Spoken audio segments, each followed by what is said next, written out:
Good morning, my friends. You are very welcome along to Saturday morning's Anfield Agenda News Roundup. There have been some exciting links over the past 12 hours, linking us to both centre-backs and forwards. I'm going to take you through all of those links, asking you guys to let me know what you think about them in the comment section. Drop a like if you enjoy the video, and don't forget to hit that subscribe button. Also want to thank you for helping Anfield Agenda's podcast break into the top 100 in the UK sport podcast charts. Really impressive stuff from you guys.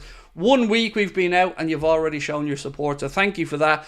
And lastly, we are 2 weeks out from our final stage performances. We're going to be in Cardiff on August the 2nd and Liverpool on August the 4th. You can get your tickets to both those events in the description of this video. There will be a link. Tickets are priced at just £15. It's the Hot Water Comedy Club in Liverpool on August the 4th and the Richard Burton Theatre in Cardiff on August the 2nd. And the good news is they are both all ages events, meaning everybody is welcome to come along.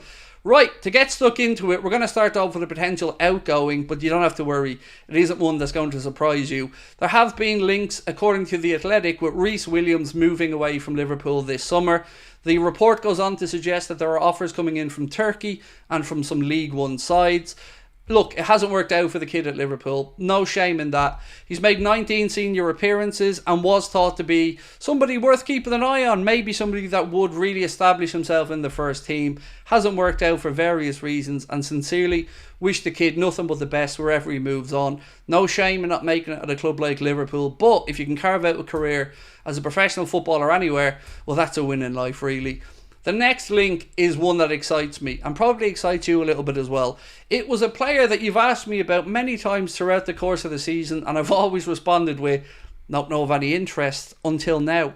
A report coming out late last night said that Liverpool are preparing a €65 million offer to acquire the Japanese international Takefusa Kubo, who plays for Real Sociedad. I don't watch all that much of Sociedad. I know about this guy. I know he was out for a while with injury. I remember Real Madrid had a sell-on clause or a first refusal or something. But would you accept them at, what, £57 million, €65 million? Do you think it's fair value? Is he someone that excites you? When we spoke about it in the stream last night, mixed reviews. Some people were really excited by it and some people felt he was too inconsistent and not good enough. I don't really know the answer to it, nor can I speak to the credibility of the link, but it is a forward. We have been linked to him, and it's my job to report the news to you guys and ask you to let me know your thoughts. Next up is somebody who I can understand these links to. I'm speaking about Huijsen, Huijsen, 19 years of age, a young centre-back. I believe he was on loan at Roma last season, plays for Juventus.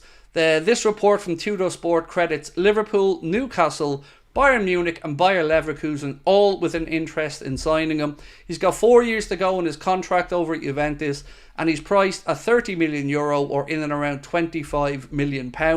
We've already seen 18-year-old Lenny Yoro signed for Manchester United. Is this Liverpool's response? I don't know, but we've got to bring it to you again. I don't know if this guy's ready to come in. He hasn't made all that many appearances for Juventus or all that many senior appearances.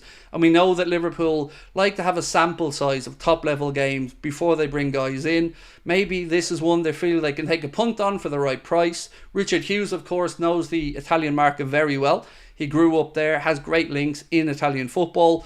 So there could be something to it. There might not. But of course, it's my job to bring it to you guys and ask for your opinion. Now, Dani Olmo, anyone? Well, at least according to Dario AS, we are in the mix. There was a report coming out last night that said that Barcelona had made a written offer to RB Leipzig for €60 million for Dani Olmo. The clutch or the problem, it isn't the release clause. They can't pay it all up front, so they're probably asking for more favourable terms. Now we know today, Saturday, 20th of July, is when his release clause expires. So if Dario AS are right and Liverpool are showing strong interest in signing him, we'd want to get a move along here because €60 million is the release clause if Liverpool are interested, which I've got to say I'm dubious about. We signed Dominik Szoboszlai, who played in the same position at Leipzig and was replaced by Dani Olmo. We do know he probably will move away this summer. If it's Barca, if it's Liverpool, that remains to be seen. But €60 million, we want to know your thoughts. Do you believe that Liverpool are in the mix? Well, I guess we won't have to wait long to find out. As I said, we should know by the end of play today if Liverpool are serious or not. Pay attention to it. By the time that you guys watch this, something may have already happened or not. But I've got to bring it to you because he's somebody that's been linked quite a bit over the course of this summer. Now, one player that I've always told you we have no interest in, despite many, many reports to the contrary, is Adrien Rabiot. He looks like he could be closing in on a move to Manchester United, and I'm very, very happy that that's the case because I don't want them anywhere near Liverpool. Lewis Steele reports to say that Liverpool are not interested in signing free agent Adrien Rabiot. Quite a lot of reports saying that he's about to choose United over Liverpool, but Liverpool were never in the race for the 29-year-old. Much like I've said many times, we had the chance to sign this guy on numerous occasions and always said no. There was no reason to believe that this time we were going to change our mind. We could have had him on a free transfer a couple of times. The club chose against it, correctly in my opinion. And of all the disappointments we've had in this transfer window, I don't think missing out on Adrien Rabiot is going to be one. Now, the last thing I have for you guys today doesn't really involve Liverpool, but it's an interesting situation.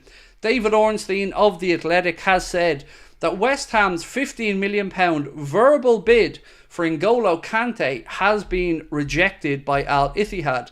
West Ham's interest remains, but Al Ittihad have no intention of selling him for that fee. They say it would take upwards of £25 million to think about it. He is 33 years of age, but we did see him kind of roll back the clock a little bit and roll back the years and put in a very good performance in the Euro. So, one worth keeping an eye on here. But again, we asked the question, everybody else is doing business. Where's Liverpool's? When are we going to kick into gear? And also, we need to start ramping up that pressure on the owners because they need to do their part. I don't want Arne Slot to be a sacrificial lamb. I don't want him to be the manager in between Jurgen Klopp and the next successful manager. I want Arne Slot to be the next successful Liverpool manager. And to do that, he needs to be supported in the transfer market. We are a month away now from the season kicking off. Time to get serious. The lads are going to be jetting off to the States soon. And I want to know, are you concerned about this window, or are you one of those people who are a little bit relaxed about it, believing we'll get our business done in August, and the players that we've been linked to so far are just that, links and media reports? I'm probably somewhere in the middle. I've got full faith in Richard Hughes, in Michael Edwards, of course in Arne Slot, our new coach, but it's the owners and the money situation. The moneying, that could be a phrase, the moneying could be a problem in my opinion. So, the proof of the pudding, as they say, is in the eating. And look at me, I'm a man who knows about the proof of the pudding. So my friends, I will catch up with you later on this evening for another news video. But we won't be live again until tomorrow night at 8:45. Thank you again for your support of the podcast. If you haven't, please do drop a like on this video and hit that subscribe button. And thank you for helping us pass 263,000 subscribers. Talk to you soon. Bye-bye.